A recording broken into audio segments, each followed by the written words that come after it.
சப்பாத்தி, இட்லி, தோசை, சாதத்துக்கெல்லாம் வச்சு சாப்பிட்றதுக்கு சூப்பரான ஒரு காலிஃப்ளவர் கிரேவி எப்படி செய்கிறதுன்னு பார்க்கலாங்க. 250 கிராம் காலிஃப்ளவரை சின்ன சின்ன பீசஸாக கட் பண்ணி எடுத்திருக்கேன்.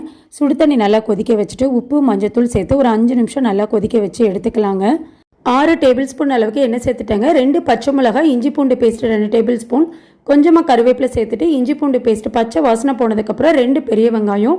வெங்காயம் வதங்குறதுக்கு கொஞ்சமாக உப்பு சேர்த்துக்கலாம். வெங்காயம் இந்த அளவுக்கு வதங்கினதுக்கப்புறம் பழமான தக்காளி 2 சேர்த்துக்கலாங்க. தக்காளி கொஞ்சம் மசிஞ்சதுக்கப்புறம் மிளகாத்தூள், மஞ்சத்தூள், மல்லித்தூள், கரம் மசாலா சேர்த்துட்டு கொஞ்சமாக தண்ணி சேர்த்துட்டு மசாலாவோட பச்சை வாசனை போனதுக்கப்புறம் காலிஃப்ளவரை சேர்த்துட்டு தேவையான அளவு உப்பு சேர்த்துக்கலாங்க. 1 டம்ளர் அளவுக்கு தண்ணி சேர்த்துக்கலாம். 2 சில்லு தேங்காய் சேர்த்துக்கலாங்க. 8 அளவுக்கு முந்திரி, 1 டேபிள் ஸ்பூன் கசகசா சேர்த்துட்டு நல்லா அரைச்சி எடுத்துக்கலாங்க. மசாலாவில் சேர்த்துக்கலாம்.